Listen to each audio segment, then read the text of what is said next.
Joyce McClendon Evans was born 4 days after Christmas, 1937 in Mayfield, Kentucky. She was the first of Will Ed and Pearl Carr McClendon's 2 daughters. Will Ed and Pearl shared a house with Will Ed's mother, Sally McClendon, that also housed Sally's flower shop. Everything in Mayfield was within easy walking distance for Joyce and her sister Sarah: downtown, schools, churches, and her dad's shoe store. She and her sister dominated 2 square blocks of downtown Mayfield. Many of her extended family members lived nearby, and her cousins influenced her play and behavior. There was a boy in her sophomore chemistry class at Mayfield High who continually pestered her to go out with him. And you might guess how that turned out. Joyce and Joel Evans were married in 1956 and had 3 children by 1960. Joyce and Joel spent the next 8 riotous years in Virginia. Joel was employed with the Navy Space Surveillance Program and later the University of Virginia, while they both continued to further their education. In 1967, they moved to Murry, where Joel finished his master's in physics. The Evans family moved to Lexington so that Joel could work on his PhD and Joyce on a degree in physiology and biophysics. After 2 years of graduate school, Joyce realized she was in over her head with family, home, school, and political activities. Something had to go, so for the time being, continuing education got scuttled. In 1968, Joel started his own business at Unfinished Universe, and Joyce shifted from being a teaching assistant in physics to conducting research at Wenner-Gren Laboratory, which was part of the nascent biomedical engineering department at the University of Kentucky. Charlie Knapp was her supervisor and mentor. The excitement of cutting-edge experiments and their results pulled her deeper into a lifelong commitment. She continued her work in the role of research manager, conducting pioneering research into vibration and gravitational effects on the human body. Her early work was funded by the U.S. Air Force Office of Scientific Research. Earlier research from 1970 to 1985 at UK's Wenner-Gren Lab focused on vibration and other extreme environments. Among other findings, this UK group determined that vibration in the Vietnam medevac helicopters was beneficial in returning blood from the limbs to the hearts of wounded soldiers. In the 1980s and 90s, research at Wenner-Gren changed direction to include researching cardiovascular changes occurring during and after exposure to zero-G.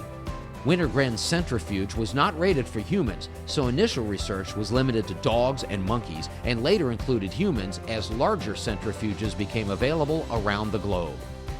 Joyce traveled to NASA's Ames and JSC facilities and eventually Luftwaffe Raumfahrt in Germany to conduct testing on human-rated centrifuges. As with other groups, they were finding that big drops in blood pressure often occurred when exposed to increased gravitation. The G-induced loss of consciousness, or G-LOC, was becoming an expected event. NASA and the aerospace industry used the term orthostatic intolerance for lightheadedness induced by exposure to plus G environments. The Air Force was interested in research into G-LOC as it related to high-performance aircraft and also the return to Earth's gravity from weightlessness conditions experienced in space.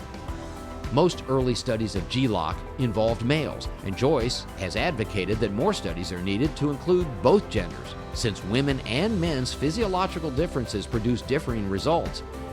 In particular, there is not evidence that the current favored countermeasure to weightlessness-induced deconditioning, a centrifuge in space, will be nearly as effective in women as it will be in men. Joyce retired from UK in 2019, but continues to do research and preparing aviators and astronauts to countermeasures to reduce G-LOC and reduce the cardiovascular deconditioning of weightlessness. Joyce's supervisor and mentor at UK was Charles Knapp. Dr. Knapp, who has made many contributions to the aerospace industry, says, Joyce has conducted many years of research at the University of Kentucky and NASA. She has ascended the scientific ranks to become an internationally recognized expert in cardiovascular responses to artificial gravity.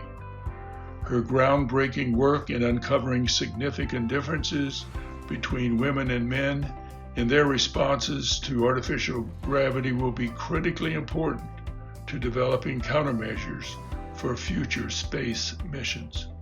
In addition to her research, Joyce has enhanced and brightened the careers of many in our biomedical engineering program. When students need mentoring, she is there. When the department needs advice, she offers it with respect. And when the program needs her help, she gives it unconditionally and with a smile. As depicted in the movie about the early days of NASA, Joyce Evans is truly the hidden figure of the biomedical engineering program at the University of Kentucky. I congratulate Joyce in being honored, and she has my deepest respect. It is therefore fitting that Joyce McClendon Evans, in recognition of her contributions to the aviation and aerospace industry, be enshrined in the official Aviation Hall of Fame of the Commonwealth of Kentucky.